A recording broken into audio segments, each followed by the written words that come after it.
C'est l'heure du journal de l'Afrique. Soyez les bienvenus sur France 24. À la une ce soir, fin de l'ultimatum de l'armée à la population d'Akobo dans l'est du Soudan du Sud.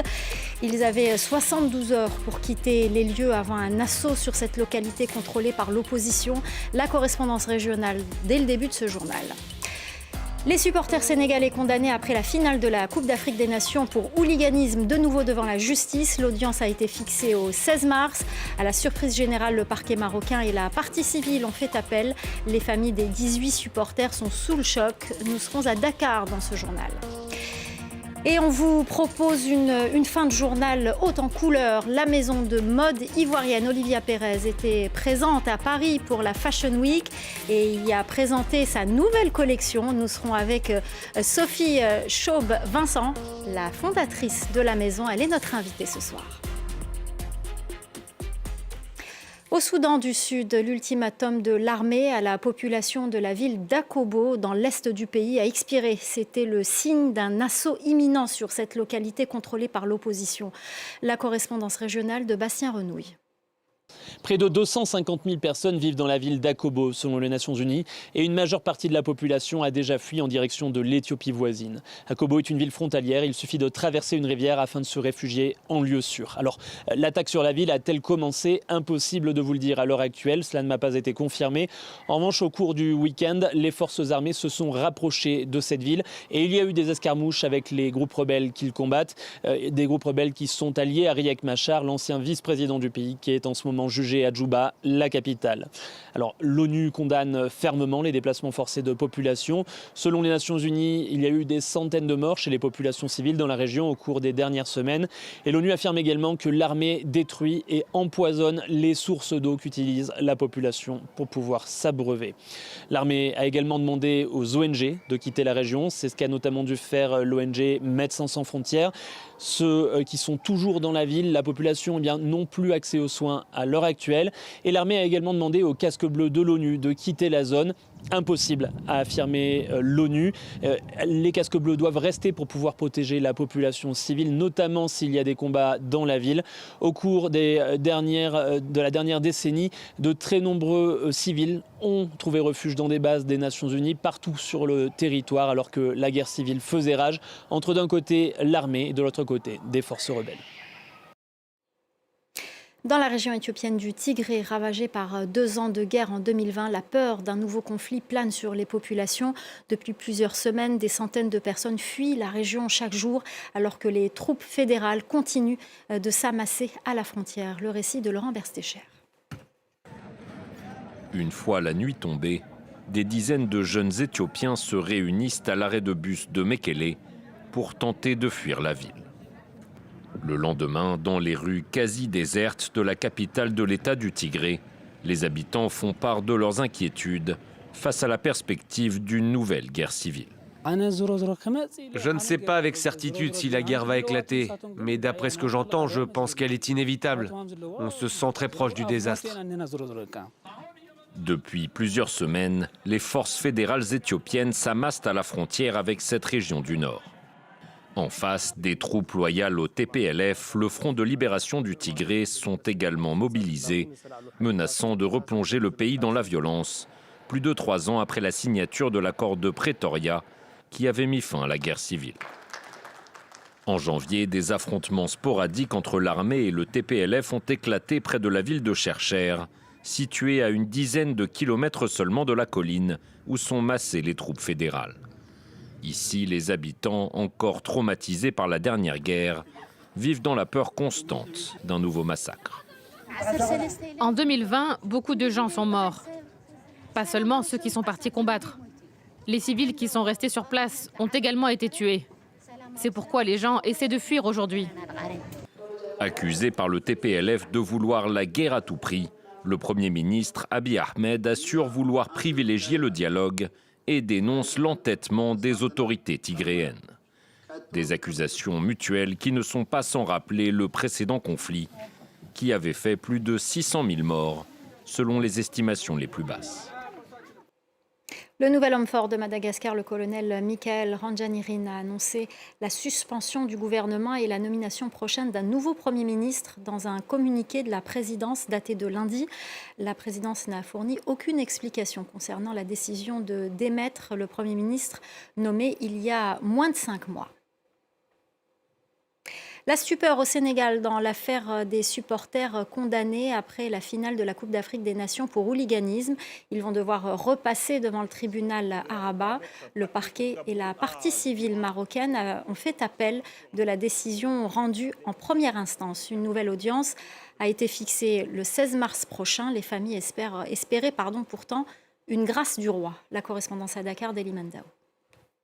Maître Patrick Kabou, l'avocat des supporters sénégalais détenus au Maroc, a indiqué n'être au courant de l'appel interjeté par le parquet marocain que ce lundi 9 mars, 4 jours après le délai autorisé aux deux camps de pouvoir faire appel, une incompréhension pour la défense, mais aussi pour les familles des supporters sénégalais détenus depuis la finale de la Coupe d'Afrique des Nations, des supporters sénégalais qui, pour rappel, ont été condamnés à des peines de prison allant de 3 mois à 1 an.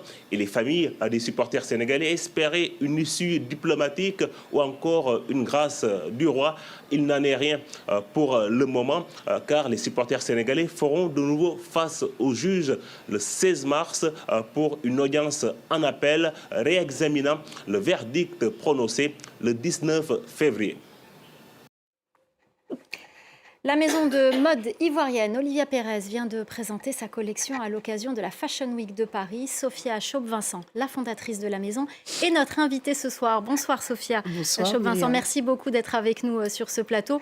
Vous allez nous aussi, on est très honorés de vous recevoir. Vous allez nous présenter un peu votre nouvelle collection. Vous portez d'ailleurs une pièce de cette nouvelle collection. On va commencer par décrire cette pièce.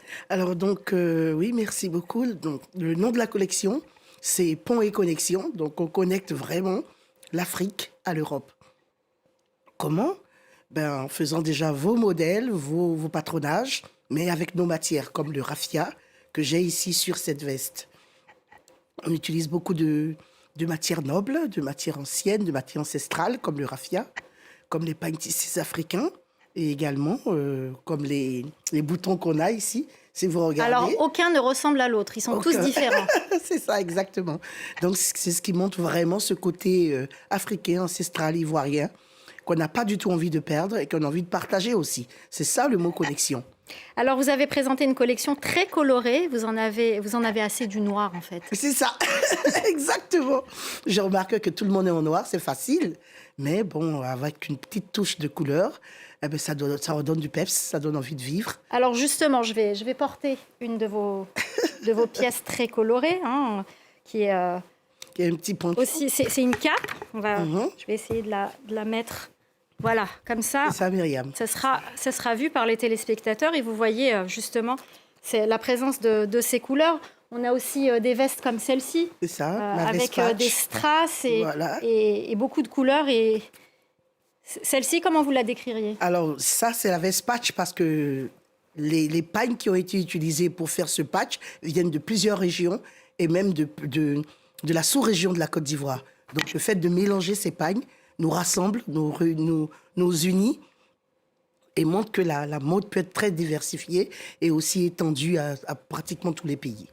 Alors, il y a une pièce très spéciale qu'on a pu voir dans le défilé, qui a beaucoup d'ailleurs interpellé notre chef d'édition qui est actuellement en régie, Célia Caracena. C'est une robe manteau, le manteau qui fait presque office de traîne. Expliquez-nous un peu cette pièce. Alors je ne sais pas si on va la voir. Je crois que c'était le manteau qui ouvrait le défilé. Voilà, c'est celle-ci. Très bien. Alors, voilà. Vous avez deux manteaux, en fait. Vous avez un gilet qui est...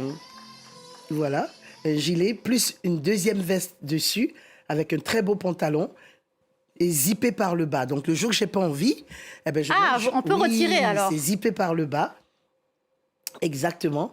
Toujours avec ces broches qui sont faites de façon artisanale. Et j'aime bien le côté artisanal parce que c'est pas tellement juste, voilà. C'est un peu cassé, c'est un peu gondolé. Et c'est ce qui montre vraiment le côté artisanal de nos boutons. Et le raffia, qui est une matière noble en Afrique, Et cette fois-ci, on l'a teinté. Voilà, on a fait une belle teinture sur raffia. Et ensuite, on l'a mis en mode, comme on dit. Voilà. Alors, je tiens à préciser que c'est Rebecca Ayoko qui porte cette pièce, Ancienne la magnifique top modèle qui était l'égérie d'Yves Saint-Laurent dans les années 80. L'une des premières femmes noires à défiler en haute couture. C'est un symbole pour vous? Tout à fait, parce qu'il fallait montrer que Olivia Pérez connecte tout le monde. Autant les personnes d'âge mûr que les personnes très jeunes. Alors, quand vous regardez mon défilé, Rebecca a un certain âge, et il y a des jeunes femmes, il y a des jeunes hommes, pour montrer que on peut voir aussi toutes les couleurs. Il y a des blancs, il y a des noirs, il y a des personnes asiatiques. Il y a des asiatiques, voilà, qui aiment beaucoup mes kimonos. Et on va en parler de vos kimonos tout à l'heure. Mais justement, pourquoi vous tenez à cette diversité, autant d'origine, de culture, mais aussi d'âge, puisqu'il y a des très jeunes femmes et des femmes un peu plus mûres? Mais tu sais, Myriam, la mode, c'est international, et en plus, la mode, c'est la diversité. Voilà, ma prochaine collection, elle sera avec des pagnes du Timor oriental, mélangées avec des pagnes baoulées, de chez moi. Donc, la mode, c'est quelque chose d'universel. Donc, on ne doit pas se contenter juste à ce qu'on a. Comment vas-tu te connecter avec les autres continents si tu ne fais pas ça? Si tu n'utilises pas des matières, des modèles, du patronage? Alors, justement, le kimono. Comment vous est venue l'idée du kimono? Est-ce que le kimono a du succès en Côte d'Ivoire? Oui, le kimono, je l'aime bien parce qu'il est unisexe déjà. Voilà. Et le fait de faire des kimonos montre on le voit là que, sur l'image. Voilà, tout le monde peut porter un très très beau kimono, qu'il soit femme, qu'il soit homme, et tout ce qu'on peut imaginer. Donc du coup, il y a toujours 1 ou 2 kimonos dans mes collections. Alors, ce qui est intéressant aussi, on ne voit pas forcément sur l'image, mais c'est que vos pièces sont aussi très structurées. On voit parfois des vestes avec des grandes épaules qui donnent une carrure un peu royale, j'ai envie de dire. Oui. Comment vous vient en fait l'idée de créer ces formes? Alors, on a dans le monde, parce que moi j'habille la femme qu'on voit dehors. Alors, si tu as remarqué, j'habille la femme qu'on voit dehors. J'habille pas la femme qui est toujours fine. Les autres, elles se disent, mais où est-ce que j'en suis, moi, dedans? Donc, il y en a pour tous les goûts. Il y en a pour tous les goûts. Et du coup, le fait de structurer comme ça les épaules donne cet effet d'assurance. Et j'aime bien, parce que nous, les femmes, surtout toi et moi, on est un peu petites, donc on se dit... Absolument, même si ça se voyait pas trop, voilà, maintenant que vous l'avez dit, tout le monde le saura. Comme ça, je m'affirme, je me montre. Et voilà, et je me connecte. Voilà. Alors, vous parliez aussi des formes, des fibres, de bambou, d'ananas ou de bananier. C'est votre manière aussi de rendre la mode un peu plus responsable? Exactement, elle est très responsable parce que chez nous, il y en a. Nous avons des fibres d'ananas, des fibres de banane qui ne sont pas utilisées comme il le faut. Et là, bientôt, on va pouvoir commencer une industrie textile avec cela et ça sera quelque chose de très, très responsable, très bio. Aujourd'hui, c'est ce que le monde recherche. On a tout en Afrique. Pourquoi ne pas les utiliser? Alors, dernière question, quel bilan tirez-vous de cette Fashion Week à Paris? C'était un franc succès, c'était sympa. Paris, il faisait beau temps. Voilà, d'habitude, j'ai un peu froid, mais là, il faisait beau temps. Et les gens ont beaucoup aimé voir quelque chose de différent. Voilà. Et quelque chose avec des mannequins de tous âges.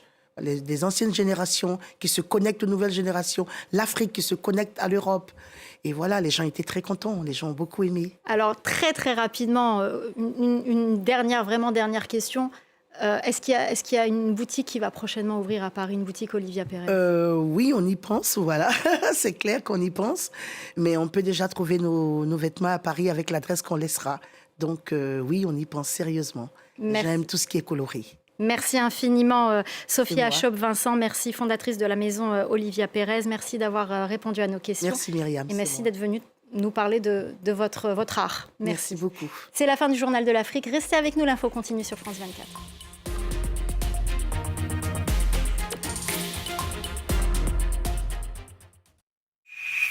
Vos histoires inspirent l'avenir. Votre quotidien suscite l'actualité. Vos cultures, vos combats, vos réussites sont au cœur de nos programmes. Nous racontons ceux qui ont fait notre planète et ceux qui la construisent. Nous racontons le monde, façonné par le quotidien de ceux qui y vivent. Liberté, égalité, actualité. Prenez soin de ceux que vous aimez en regardant la météo avec Pierret Portes et Fenêtres et sa garantie totale de 20 ans. www.pierret.net